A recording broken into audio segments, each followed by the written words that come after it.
Tinapa? So ngayon, Group 1. Ano ang napansin niyo sa sitwasyon? Pwede ba naman tumayo? Base sa pinakita mo nito, makikita namin doon ang pang-aabuso o violence at saka na-observe natin namin na maraming pasak yung tao na nandun sa tao. Bigyan ng dalawang palakpak si Gio. So, dalawang pangkat, may ang katanungan.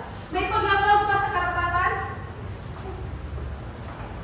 Oo, mayroon. Dahil base sa larawan, makikita natin po ay physical na mga ano sa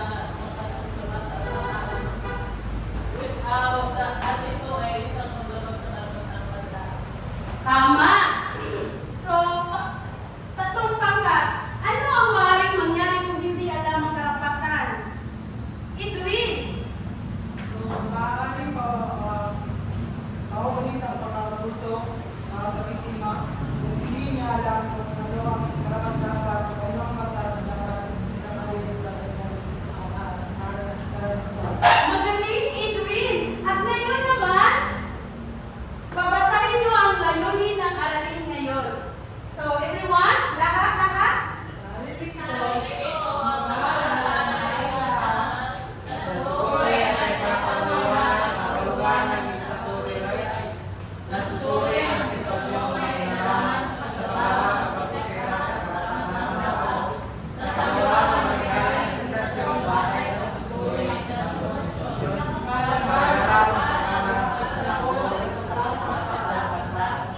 So, ang ating tatalakayin ngayon ay ang statutory rights. So, pakibasa lahat. Ang statutory rights ay mga karapatang pinaglagaan at pinoprotektahan ng batas. Ibinibigay ito ang mapagkalagaan ng bawat mamamayan. So, base sa inyong nabasa, Edwin, ano ba ang statutory rights? Ito ang batas kung saan maaaring magamit pag ikaw ay nabuso o pinagsamantalaan ng isang tao na hindi maayos or malahas na pagsasalag sa batas. Magaling, Edwin. So everyone, pakibasa at ano ba ang kaibahan ng natural rights at statutory rights? So, Natural rights, ilikas na karapatan ng tao. Halimbawa, karapatang mabuhay. Statutory rights, na nanagaan ng batas, pinoprotektahan ng gobyerno. so base sa inyong nabasa, Chloe, ano ba ang kaibahan ng natural rights at statutory rights?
ay maaaring makalaganap ang karasan ng iba't ibang uri ng krimen, gaya ng pagpatay sa kapwa kung wala tayong isang rights. Magaling!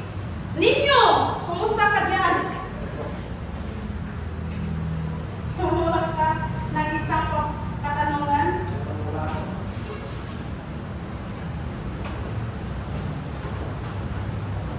Base dito sa tanong ko, bilang guro, so,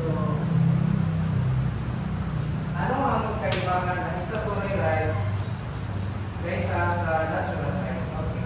Sa madaling sabi, ang natural rights, ito ay natural na batas na kung saan dito ay pwede mayroon tayong karapatan na mabuhay, samantala ang statutory rights ito ay karapatan na protektahan o isa na sa batas. So, ganyan lang kadali. Paano ito malalaman? So, lastly, pang-tatlo,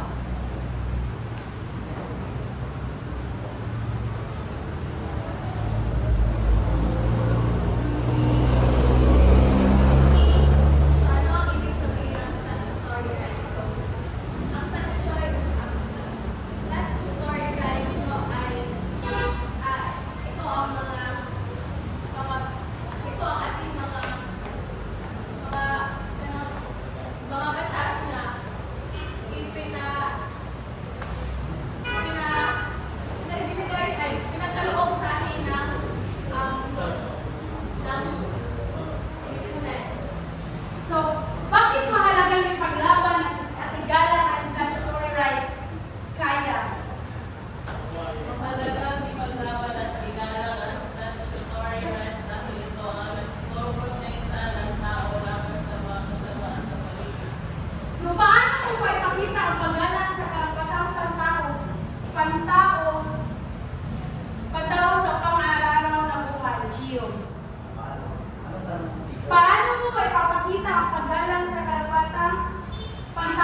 paano natin mas tulong ligtas ang buhay ng bawat So, yun lang. Maraming salamat